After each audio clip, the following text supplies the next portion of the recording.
Welcome to Design and Dialogue. My name is Glenn Adamson. I'm, of course, one of the regular hosts of the series.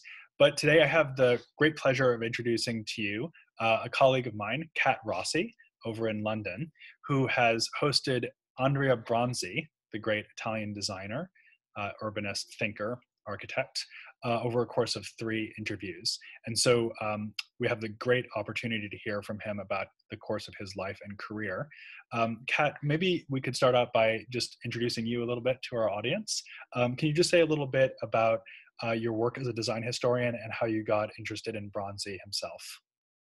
Sure, thank you, Glenn, and thank you to you and the gallery for involving me in what turned out to be a really interesting, fascinating experience. So, as you said, I'm a design historian, and I've been researching, or rather obsessing about Italian design for over 10 years now. It started really as someone who spent some time studying design in Italy, where I was really fortunate to actually take a class by the great Andrea Branzi, which genuinely left a lasting impression. And since then, I've gone on to have this ongoing interest in Italian design, and in particular, telling the stories that maybe get a bit overlooked in a kind of a story that, in many ways, rightly celebrates the successes. But I've been interested in the other side, so looking at questions of craft, of female designers, and kind of unpicking the avant-garde activities of the 60s and 70s that Branzi was involved in. And of course, that political context was so important, and that's one of the many things that comes out strongly from the interviews. Mm. Um, for those in our audience who aren't that familiar with Andrea Bronzi's work, there's a lot to know. Can you just briefly sketch his biography before we actually start to hear from him?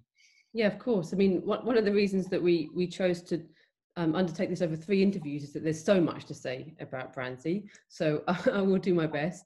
But in short, Andrea Branzi is one of the great architect designers of 20th century Italy and 21st century. He's one of the maestri, as they're called. So we might group him together or put him on par with someone like Ettore Sottsass or Gio Ponti, but they're very different in many kinds of ways.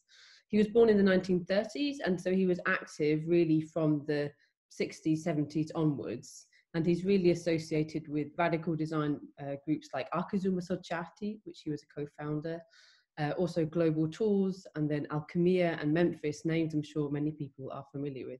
And he's continued practicing now, and not only in design, but also in curating, in writing. He's a prolific author and also teaching as well.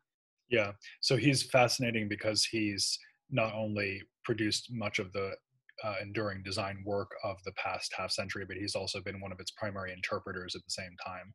And we get both sides of him in the interviews. Absolutely. His imprint is not only kind of in artifacts, it's also in his thinking that's really relevant even today. Yeah. So just finally, can you give us a little sense of how the 3 interviews break down? I know there's a sort of chronological tied to them, but they also address 3 particular topics. So can you just walk us through them quickly before we begin? Yes, that's right. So we broke it down into 3 interviews, not really in an attempt to cover everything, because as I say, that's impossible. But we chose to focus on different elements for each. So in the first interview, it's a bit of an introduction to really his origins, his beginnings in radical design in those groups like Archizumo Sociati, Alchemia, and Memphis that I mentioned. So that's a kind of really understanding the foundations of his work. And then in the second interview, we focus on and take as a starting point the project that he's perhaps most well known for, which is No Stop City from 1969, which was this kind of arresting vision for a utopia, one of those kind of last utopian visions really of the 1960s and 1970s period. But we use that as a launch point to also talk through some of the themes that emerges from that work, themes of hybridity, for example, and neo-primitivism. And then in the third session, we expand it slightly and think about what in Italian is called la cultura del progetto, which in a way is a kind of cultural understanding of design that is in some way specific to Italy, but also was a way of thinking about his expanded work. So we talk about curating, we touch on his writing work, and also his experiences in education as well. Great. And maybe just one last thing to say is that, in fact, the interviews are conducted in Italian. So out there, viewers are going to see you interviewing him in Italian with subtitles, of course. And just maybe worth saying that this is the beginning, and a great beginning, to what we hope is going to be a broader initiative with Design and Dialogue. So you'll be interviewing Michele De Lucchi for us, and hopefully other Italian-speaking designers down the road. And we're also looking into designers from other non-English speaking cultures. We're really trying to make this a global project and try to achieve as much coverage of the great voices in design as we can. So Kat, thank you so much for helping us start off out with that. And it's, as I say, starting the best possible way with Andrea Bronzi. So with that, let's go ahead and roll the interview. So, Andrea, benvenuto a Design in Dialogue. È veramente un grande onore di parlare con lei e vorrei ringraziarle per aver rinunciato il suo tempo per questa conversazione. E comincio con una domanda semplice, e quello è dove viene per questa conversazione? Lei è nella casa o allo studio a Milano? No, attualmente la casa e lo studio insieme, cioè vivono insieme, convivono. Ok, ok, perfetto. Dunque tutta la vita in questa zona. Ok. Dunque, come ho detto, lei è stato molto generosa di consentire a questa conversazione. E infatti lei ha concesso non solo un'ora, ma infatti 3 ore insieme. Sì. E così per guidare la nostra conversazione ho scelto 3 temi, uno per ogni episodio. E oggi cominciare con l'inizio, con il contesto in cui ha cominciato la carriera, ma anche il lavoro dei radicali e i modi di lavorare che ha introdotto i radicali, o con il lavoro suo ha cominciato in questo periodo. Ok, dunque la prima domanda che vorrei chiedere è dell'inizio. Vorrei proprio cominciare con l'inizio e il contesto in cui è immerso come architetto e come questo è stato formativo per la sua carriera. E lei è laureato dell'architettura dell'Università di Firenze nel 66. E questo è stato un momento di intensi cambiamenti e tensioni sociali, economiche, politiche e culturali in Italia. Ci sono le proteste e occupazioni del 68, il caldo autunno di 69 per esempio. E così vorrei capire quali sono state le sue esperienze di questo periodo, di fine 60, e per lei cosa ha visto sono state le opportunità, ma anche le sfide per l'architettura in questo periodo? Sì, quel periodo era un periodo sicuramente molto importante, nel senso che si avvertiva la nascita di molte situazioni nuove, sia nella società che nella cultura. C'era un'area di rinnovamento molto evidente, tanto che, diciamo, per esempio, per le nostre tesi di laurea, perché il nostro gruppo si è formato prima delle tesi di laurea, quindi almeno 1 anno o 2 prima, il nostro gruppo, che era costituito appunto, oltre che da me, da Massimo Morauzzi, Gilberto Corretti e Paolo De Ganello. Eravamo molto protagonisti degli eventi che avvenivano dentro l'università, nella situazione addirittura che i professori che dovevano presentare le nostre tesi erano molto anche spaventate, erano in qualche maniera timorosi perché la cultura giovanile si stava manifestando in maniera molto evidente, non solo dal punto di vista politico, come è noto che avvenisse ma anche dal punto di vista culturale, cioè nascevano delle immagini e delle strategie del tutto inattese, tanto che noi stabilimmo un accordo, che è un caso abbastanza singolare, un accordo con un professore perché in qualche maniera ci tutelasse al momento della tesi di laurea. Quindi c'era un timore, proprio un'emozione da parte degli stessi professori. Questo è già un sintomo importante. Si chiamava professor Cardini, che era poi un professore dell'Università di Firenze. Quindi quando noi ci siamo laureati nel 66, c'era intorno una grande attesa dentro l'università. C'era una sorta di emozione in giro, gli studenti ma anche appunto i professori. In ogni modo, diciamo, un aspetto caratteristico di questa situazione già molto in avanti rispetto alla tradizione delle tesi di laurea dei nostri amici, degli studenti, eccetera, c'era già in corso un'evoluzione molto evidente dal punto di vista, dicevo, sia politico che culturale. Ma noi vivevamo in una città come Firenze, che era una città che aveva certamente una grande storia dietro le spalle, di rinnovamento, dal Rinascimento a tutto quello che questa città poteva rappresentare di arte, di innovazione, di sperimentazione. Però era anche una città che non aveva, non ha mai posseduto, e non lo possiede neppure adesso, una immagine di modernità. Cioè la modernità era qualche cosa di esterno, di estraneo.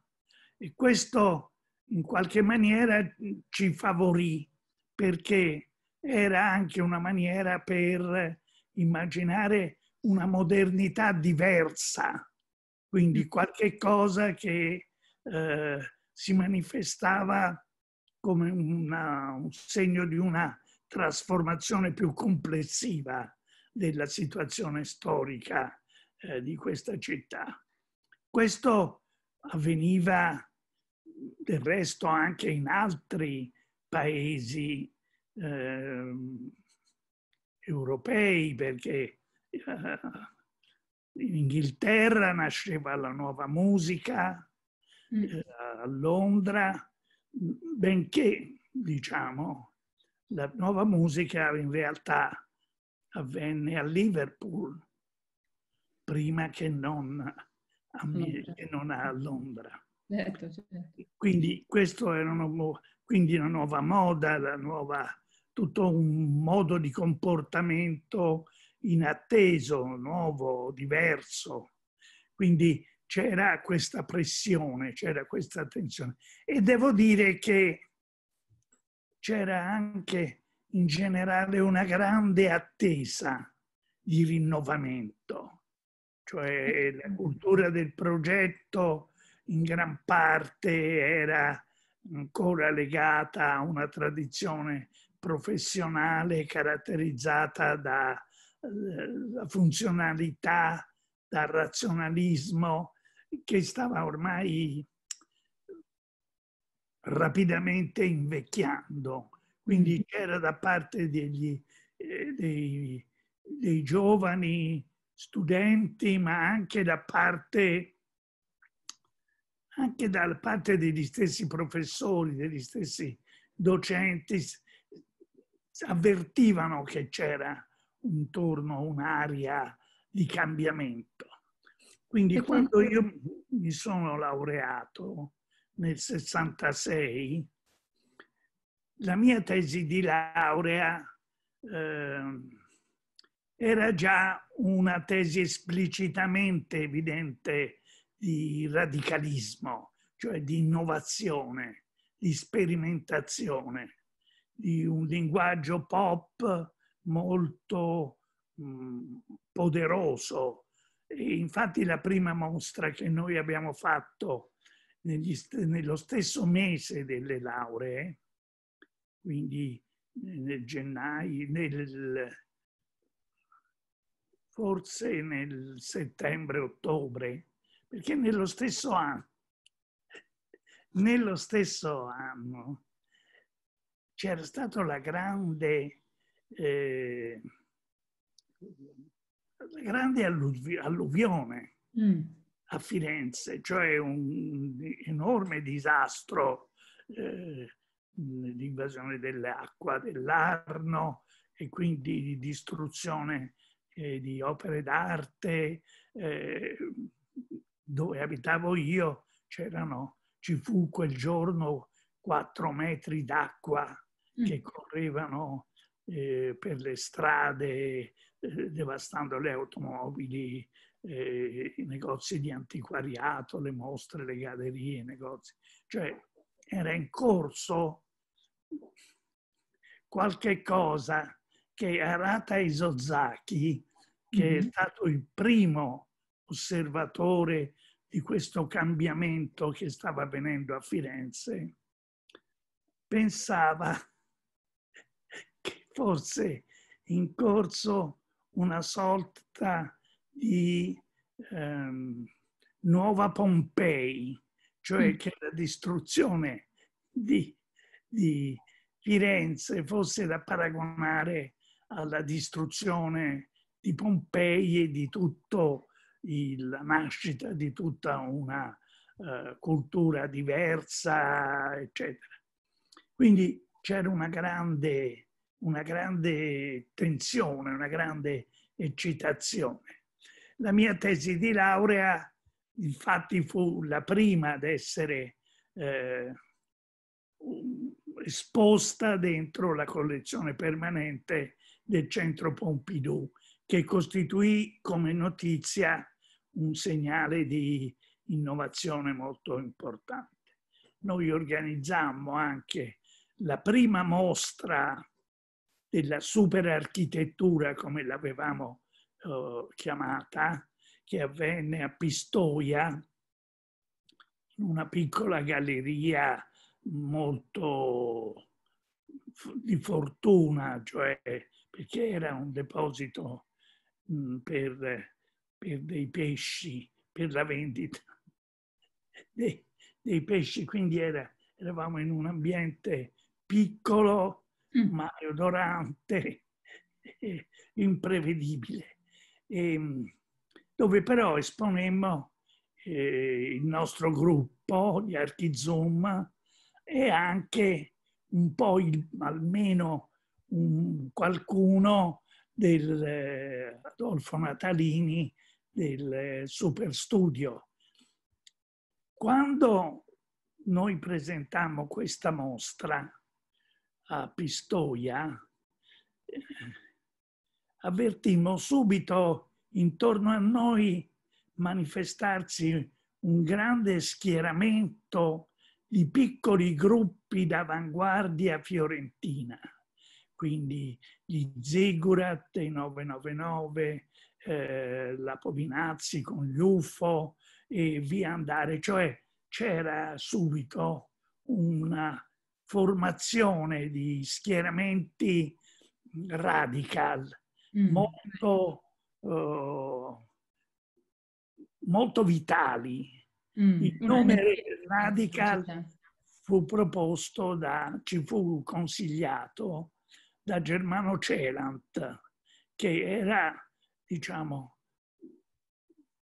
padre dell'architettura, della cultura povera, dell'arte povera, ma era molto attento all'innovazione che si stava manifestando in quell'epoca. E quindi trovammo subito un contesto molto vitale di questi gruppi che costituivano già una novità rispetto alla tradizione, perché fino ad allora esistevano dei gruppi di architetti che collaboravano, ma sempre con l'idea che erano gruppi che avevano una partecipazione legata alle specializzazioni, cioè c'era un urbanista, c'era un compositivo, magari uno storico, eccetera. Mentre questi gruppi che si formavano dentro Firenze avevano una caratteristica molto diversa, perché erano gruppi omogenei, cioè non di specializzati, ma di creativi, di innovativi. Quindi erano tutti gruppi che in qualche modo sembravano fare riferimento ai gruppi musicali. Quello è interessante perché infatti vorrei tornare un po' a questa cosa del fatto dell'avanguardia radicale è formato di tanti gruppi. Ma una cosa che vorrei chiedere un po' prima, ma è molto interessante pensare al fatto che sono molto demografica o inclusiva come gruppi. E quello è che, perché per lei, dal punto di vista di una giovane architetto, è stato importante di formare un gruppo. C'è il concetto di un gruppo per seguire o per ricercare questa cosa di catturare l'ottimismo o l'area di cambiamento. C'è qualcosa specifico di un gruppo per lei? Sì, assolutamente. Fu proprio questo tipo di innovazione che colpì gli ambienti della cultura del progetto, che nascevano questi gruppi omogenei, molto creativi, molto sperimentali, anche con filosofie diverse, perché c'erano componenti magari più politiche oppure più artistiche, più professionali, più filosofiche, cioè ogni gruppo aveva una logica diversa, un modo di lavorare diverso. Infatti noi siamo anche rimasti in qualche maniera, anche dopo tanti anni, con esperienze e storie diverse. Però la partecipazione al periodo radical ci ha legato sempre, in qualche maniera, ci consideriamo come partecipi di una guerra che ci ha accompagnato.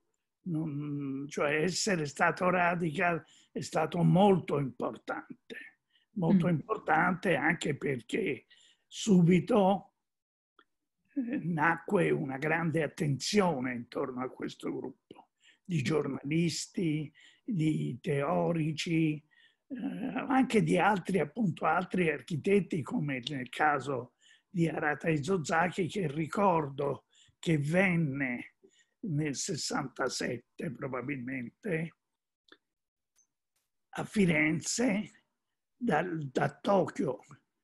Partì da Tokyo perché con questo gruppo di altri giapponesi, che quasi sembrava che fossero la prima volta che vedevamo in giro per la città dei giapponesi, perché a quel tempo il turismo con i giapponesi non esisteva quasi.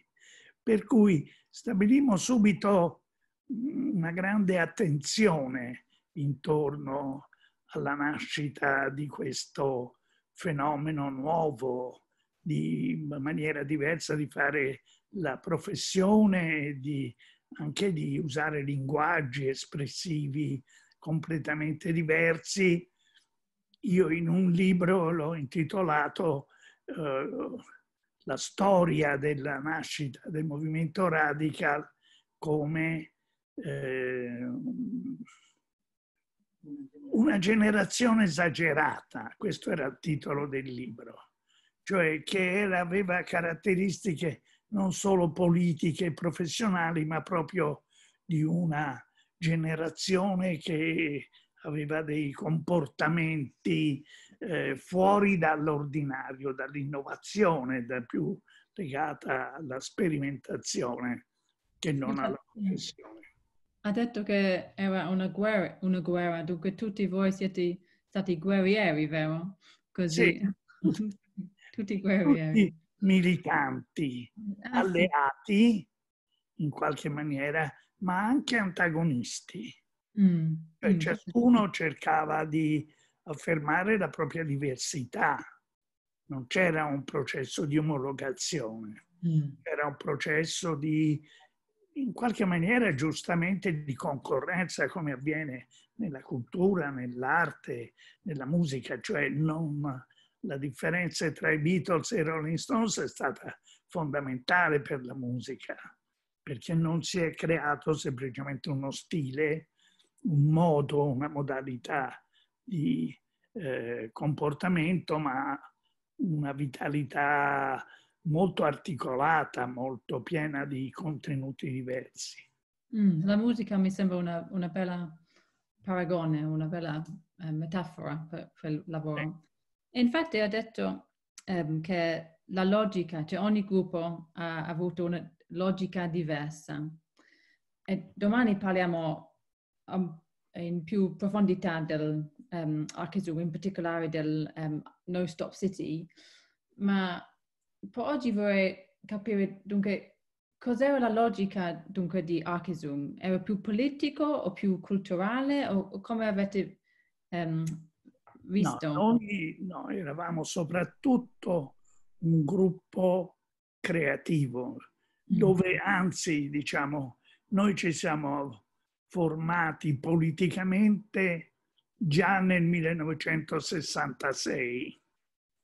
È uscito un libro importante proprio sulla nascita dei nuovi gruppi politici, dei nuovi filosofi politici, che si intitola L'invenzione dell'autonomia di Pier Vittorio Aureli, in cui spiega la nascita dei nuovi filosofi e nell'ultimo paragrafo è presentato anche il gruppo Archizum, che era quindi aveva delle componenti politiche molto raffinate, perché c'erano tutti i protagonisti che poi daranno luogo al 68, 69 fino a tutti gli anni 70. Però il nostro atteggiamento era anche in qualche maniera di superiorità, cioè nel senso che giustamente il 68 ci appariva come improvvisato, molto poco privo di fondazioni solide, quindi pieno di occupazioni, di eventi, e noi ci consideravamo rispetto molto più raffinati, molto più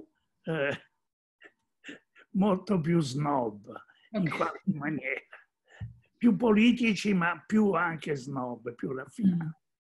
Questo è stato importante perché ha evitato di trasformarsi in un solito gruppetto che si limita poi a contestazioni gratuite, eccetera. Cioè poi il 68, infatti, in qualche maniera, secondo anche le nostre previsioni, è finito male. Intendo dire che non ha dato luogo realmente a una visione politica matura, articolata eccetera, ma si è limitato a occupare le facoltà, le scuole, a fare scioperi, ma però non c'era un peso strategico serio.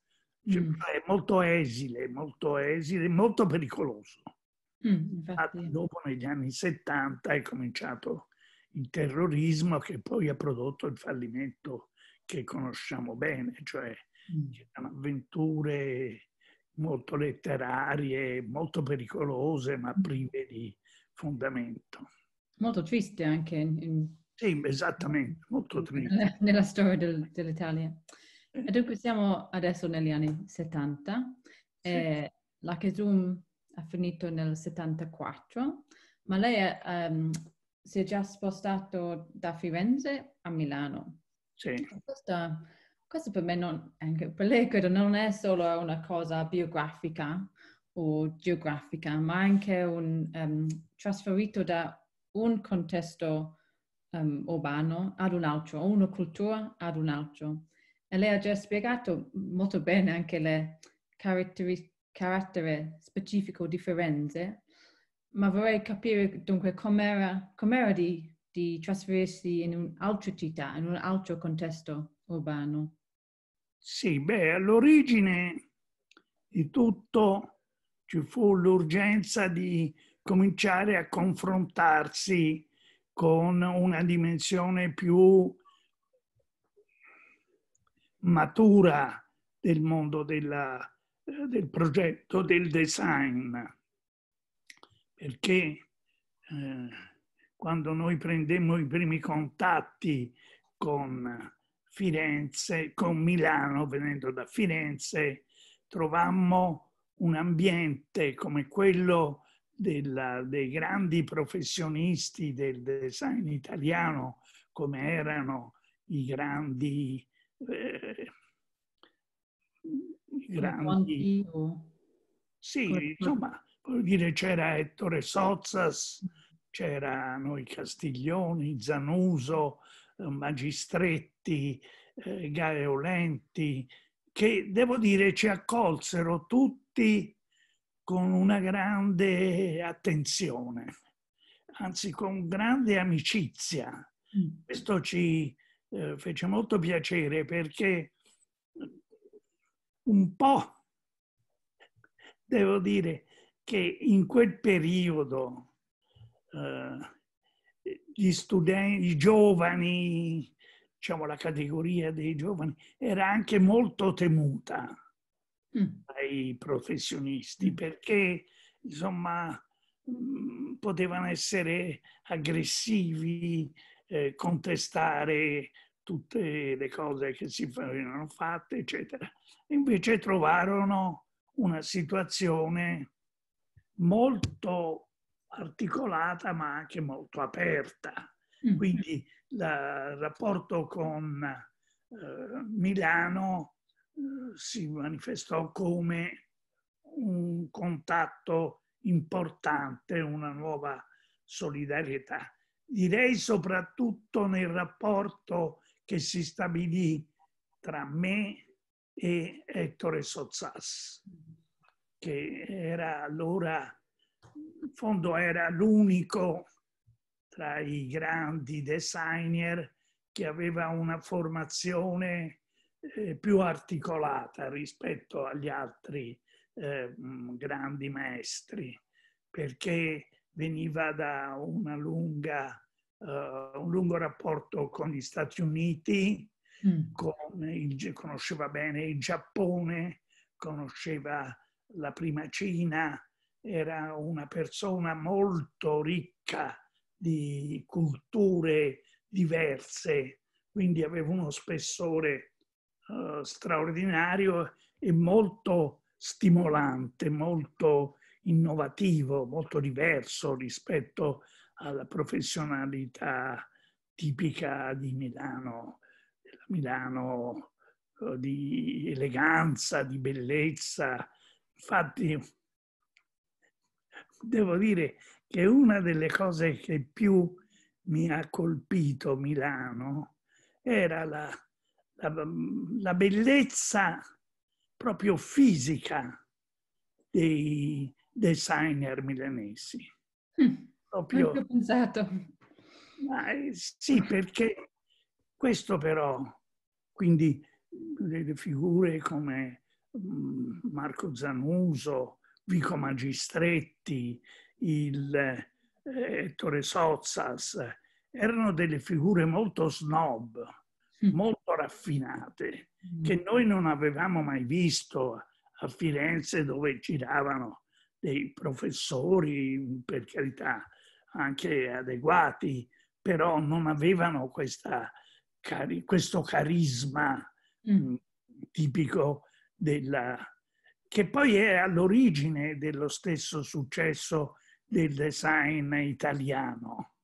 Sì, nel primo dopoguerra incontrare queste figure così raffinate, eleganti, esteticamente molto evolute, rappresentò un'occasione di seduzione rispetto alla Milano industriale, molto potente, ma però anche molto limitata. Quindi queste presenze carismatiche ebbe un'influenza, come avviene nella storia delle relazioni umane, cioè ebbe una grande, che non si può descrivere in un libro storico. È per quello che non l'ho letto. No, cioè, però incontrare questi professionisti così sofisticati, così evoluti, fu un imprinting molto vitale, molto importante per noi.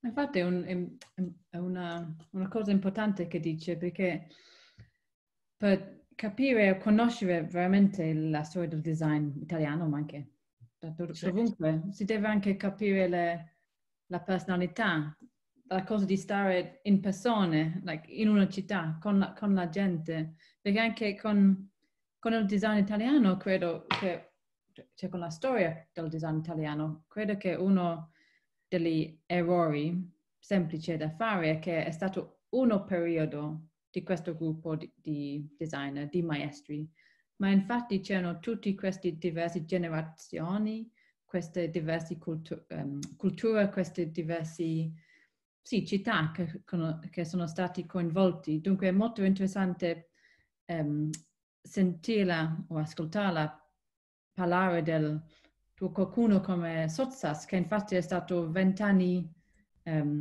più older che lei. Più anziano di noi. Anziano, esatto, sì. E infatti, ma poi torniamo un po' a Sozzas, perché anche lui è stato coinvolto nel Vatican. Sì, no, potrei aggiungere una cosa, che questo tipo di osservazione che stavo facendo sull'aspetto di immagine di questi protagonisti è però presente, per esempio, non so, i Beatles o i Rolling Stones erano dei bellissimi ragazzi, cioè non erano semplicemente dei musicisti, avevano un carisma, un fascino, che è stato uno dei motivi della loro nuova musica, del loro grande successo, no? Cioè la componente estetica nei rapporti umani conta moltissimo, però è molto difficile da descrivere e può produrre molti malintesi. Però se pensate ai Rolling Stones, voglio dire, erano figure di grande fascino fisico, che dove poi noi venivamo appunto da una città più provinciale, eravamo affascinati da queste nuove generazioni. Ma crede che questa cosa dell'importanza non so, del look, del carisma, delle seduzioni di questa gente è una cosa particolare a quel momento, a quella città anche, o una cosa, non so, in generale design, diciamo? No, beh, no, appunto appartiene alle nuove generazioni, ma anche appunto a questa influenza rispetto alla cultura del progetto.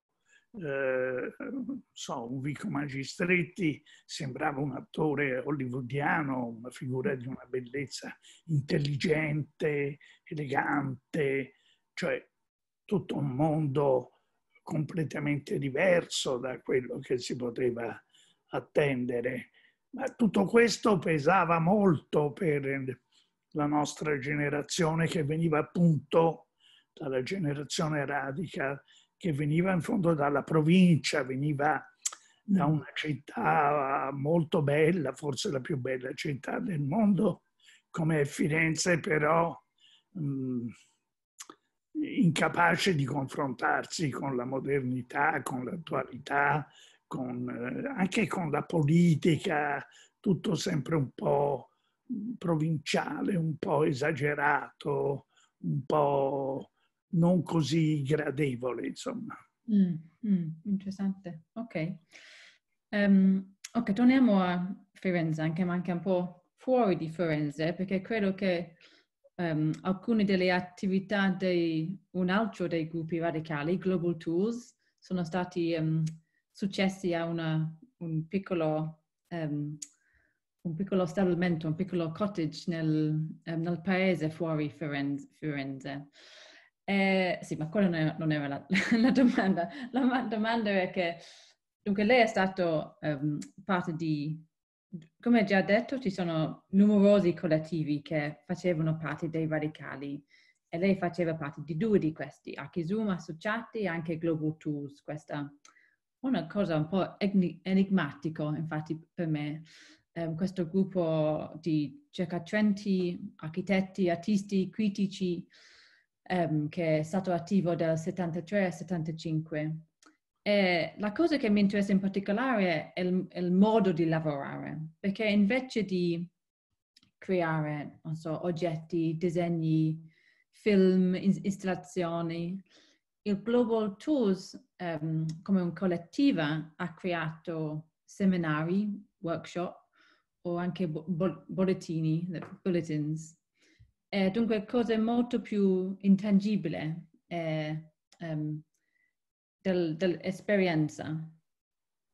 E questo modo diverso di lavorare mi interessa, così vorrei chiedere se questa è una cosa che segnalava la fine dell'attività radicale, o cioè la sconfitta dell'utopismo radicale, o invece è una nuova direzione strategica che forse non è mai completamente realizzato.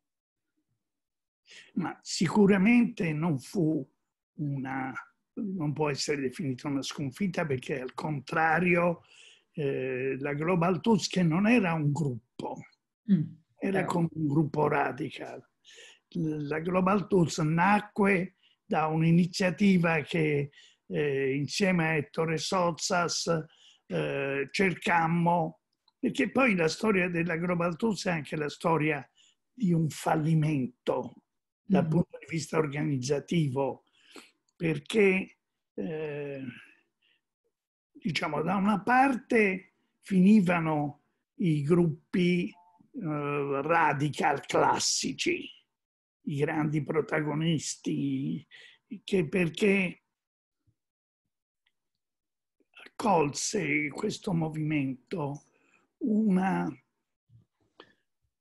presenza sempre più numerosa di altre città, non tanto di nuovi architetti di Milano, ma non so, di Napoli o di altri, cioè arrivarono quello che poi noi definimmo come i post-radical, cioè qualche cosa che è nato, si è generato dal DNA del movimento radical, ma poi ha contenuto dentro sperimentazioni molto diverse, molto contraddittorie, anche molto conflittuali, ma questo però c'era l'idea di costituire una sorta di scuola, di laboratorio sperimentale, dentro i quali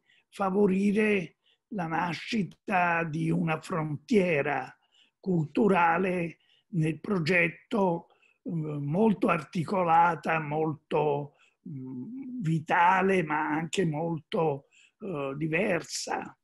Quindi venne fuori Alessandro Mendini, Franco Raggi, e poi i napoletani, e poi tanti altri. C'è un'intera generazione venne fuori, non più i gruppi Radical, ma una nuova generazione di progettisti che cercavano di trovare degli spazi nuovi, di elaborare ricerche, sperimentazioni, innovazioni. Quindi era un fenomeno generazionale, non era più i gruppi fiorentini, erano un insieme di vitalità diverse, anche molto politicamente molto diverse, non solo tra di loro, ma anche rispetto alle linee ideologiche classiche della sinistra italiana, cioè c'era un po' di tutto dentro. In questo senso poi la Global Tools non riuscì a costituire una vera nuova scuola sperimentale di tendenza. Semmai questo avvenne successivamente nella Domus Academy. Okay. Era un derivato e quella è durata, prima l'ho diretta per 20 anni, poi continua ancora oggi. La Global Tools è ancora definita come tale.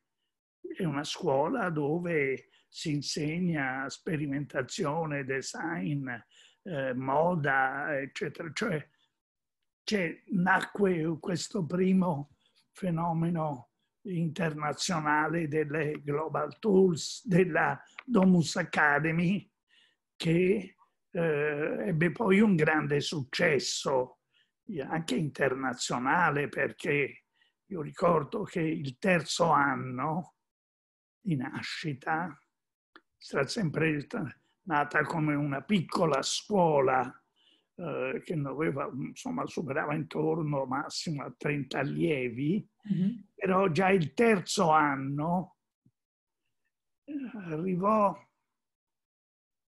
un gruppo di studenti che venivano da 29 paesi diversi, che è impressionante. Quindi c'erano gli indiani, c'erano gli americani, i francesi, cioè c'era 29 paesi diversi, è abbastanza impressionante, anche perché l'idea di una scuola internazionale non si era mai manifestata, quindi fu una innovazione che in qualche maniera poi dette luogo a quello che era stata la Global Tools, questa idea di una scuola sperimentale, innovativa, costituita non solo dalle avanguardie radical, ma anche dai nuovi, dei grandi maestri, perché ci ha insegnato Ettore, Sozzas, Vico Magistretti, cioè tanti altri che si sono impegnati a insegnare in questa scuola, questa piccola scuola milanese, che ha avuto una storia molto importante, continua ad averla ancora. Dunque, vuol dire che per capire il successo o la verità del Global Tools dobbiamo non guardare negli anni 70, ma infatti dopo, nel decennio dopo, anche in avanti. Dunque, io avevo una domanda che forse è un po' provocativa, ma anche forse ha già risposto un po'. E quello è del Global Tools e Archisu e tutti questi collettivi dell'avanguardia radicale, che come una lettura, una ricercatrice inglese, dal mio punto di vista, è quello che leggo. I radicali sono molti mitatizzati, cioè molto, c'è una grande mita che circonda i radicali, anche in una storia del design italiano che è già molto molto celebrato, diciamo. Dunque c'è questa grande mitizzazione, anche che non riesco a dirlo. E dunque per lei vorrei chiedere se i radicali lo meritano di avere questa mita. Cioè, quanti radicali erano i radicali nella fine? Sì, beh, questo non lo so. Ok, Non lo va so. bene. No, nel senso che questa serie di eventi, di avvenimenti, sono avvenuti uno dopo l'altro, in successione, strettamente connessi tra di loro, quindi non possono essere visti separatamente, perché dal post-radical, quindi dalla Global Tools, poi è nato quello che chiamiamo il nuovo design italiano, quindi un'idea che nasceva da queste radici e che in qualche modo ne sviluppava, ne dava una dimensione nuova, perché poi subito dopo nacque Alchimia e poi ancora subito dopo Memphis. Diciamo, ecco, fino a Memphis tutto ha una linea di sviluppo abbastanza compatta, molto articolata, però molto alimentata da queste energie preliminari, proprio di nascita del nuovo, dai movimenti radical, poi alla Global Tools, poi appunto al nuovo design italiano, Alchimia, Memphis, è come tutto un percorso.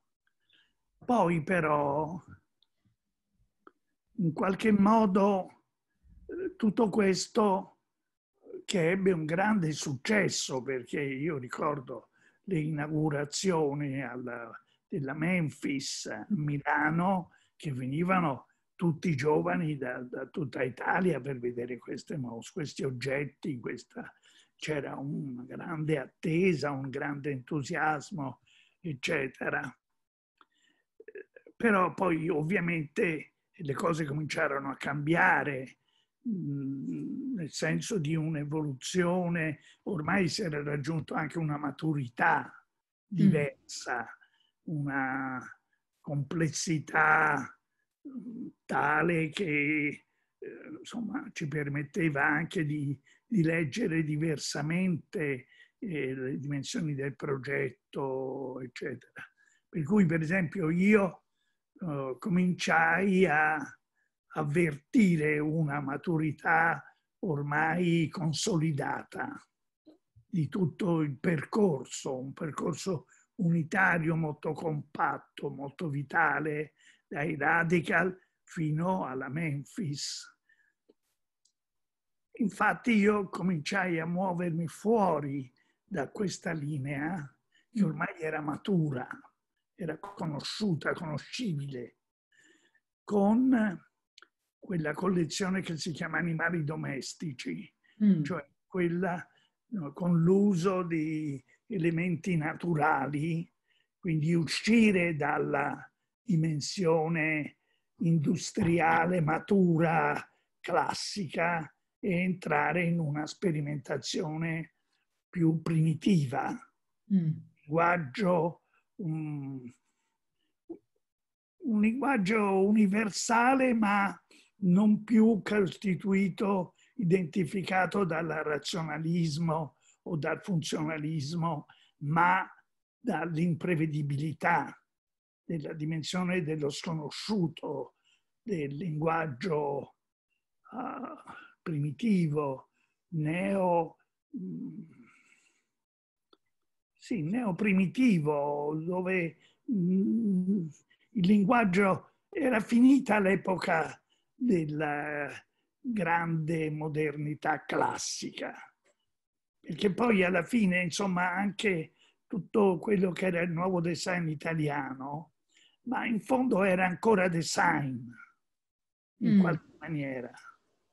Cioè aveva le sue radici nella storia della Germania, del razionalismo tedesco, della sua evoluzione, però insomma ormai quel percorso storico era finito ed era importante cominciare un nuovo linguaggio, una nuova visione filosofica del progetto, non assolutamente senza rapporti con la storia precedente, cominciare a indagare invece una crisi genetica molto diversa, molto nuova, molto sconosciuta, di una sperimentazione più profonda, ma importante per evitare di continuare, insomma, gli stessi linguaggi pur declinati in maniera così diversa tra di loro. Sì, infatti gli animali domestici è un progetto molto interessante, dove domani possiamo anche parlare in più profondità, perché ha ragione che ovviamente che con quel progetto, che è anche un progetto non di gruppo, collaborativo ma non di un grande gruppo, no. Ha trovato il linguaggio nuovo che voleva ricercare o esplorare. Dunque, per me, con quello in mente, vorrei chiedere dunque i progetti di alchimia in particolare, e in particolare anche il mobile infinito, quel progetto più grande dell'alchimia, se quello è un progetto di continuità con il lavoro di Radical o post-Radical, o quello era l'inizio di questo nuovo linguaggio, del nuovo design italiano, perché mi sembra che è un po' tra le due, un po' di ibridità, diciamo. Sì, no, il movimento continuo ha origine in realtà sia dall'energia del post-radical, ma soprattutto della filosofia di Non Stop City, cioè proprio che era caratterizzato da questa idea. Questo però avviene già negli anni 60, alla fine degli anni 60 comincia a manifestarsi l'idea di Non Stop City e del gruppo Archizoom, e cioè l'idea di una architettura che non ha origine e che non ha mai fine, cioè che cresce continuamente nello spazio, nell'ospitalità ininterrotta di una società sempre più densa, sempre più invasiva, dove non c'è più la vecchia composizione architettonica e le funzionalità, ma c'è tutto il contrario di tutto, che non si interrompe mai. Quindi, a mio avviso, quel progetto lì ha origine più remota nella Non Stop City, perché poi il resto è sì, la maturità di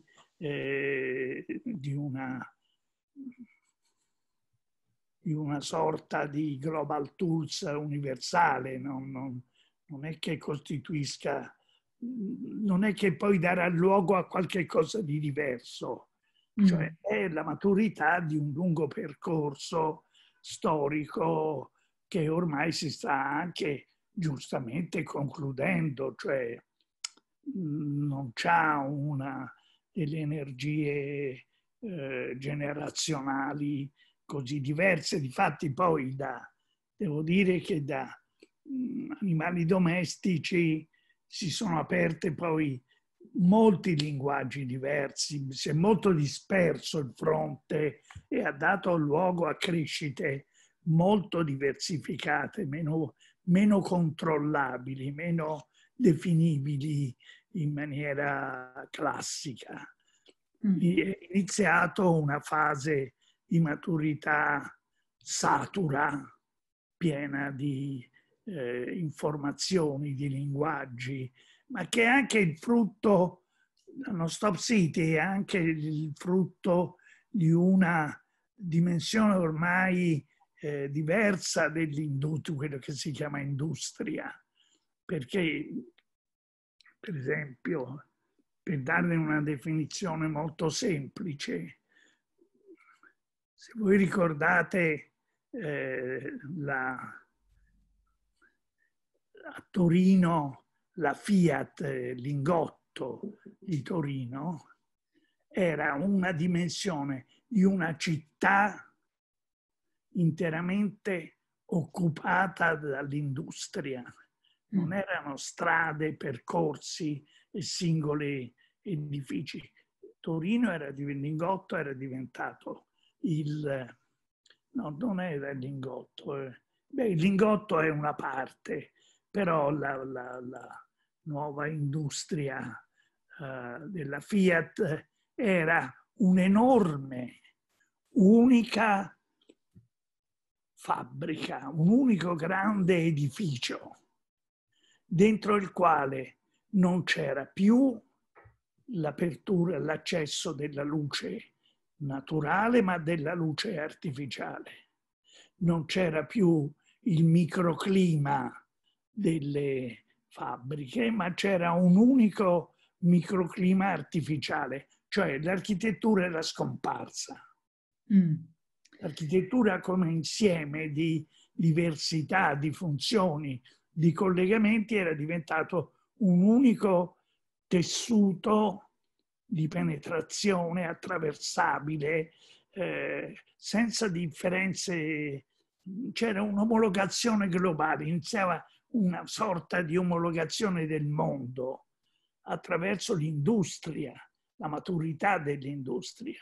Da questo ha origine il No Stop City, che è una constatazione storica del cambiamento, non è semplicemente il risultato di un progetto, o come è nel caso del progetto di Mendini, un insieme di singoli episodi.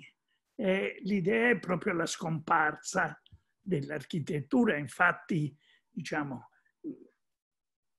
a volte ho cercato di definire gli schieramenti radical, cioè c'era da una parte con gli archizoom l'idea di una città senza architettura, perché è un'omologazione. Da parte di Superstudio e di altri c'era invece l'opposizione, cioè c'era una architettura senza città. Questo è un concetto importantissimo. Molto importante. Infatti, sfortunatamente noi stiamo arrivando alla fine del nostro ora oggi, ma per fortuna domani abbiamo proprio un'ora per pensarci del No Stop City e tutti i temi che vengono fuori da quel progetto. Come ha già detto, è un concetto che definisce molto il lavoro suo. Sì. Ma così vorrei finire anche con il lavoro di quel periodo del nuovo design italiano, come una domanda finale, una last question. Sì. E questa anche è una domanda di eredità e storia, perché ha descritto Mobile Infinitore, Alchimia, diciamo, come una maturità, diciamo anche dunque forse una fine forse di qualcosa. E così vorrei chiedere dal punto di vista di oggi, che fine hanno fatto le strategie di abbiamo parlato oggi? Cosa è successo al nuovo design italiano? È andato perduto, credo, o o continua oggi in qualche modo? Ci sono tracce ancora oggi di questo concetto del nuovo design?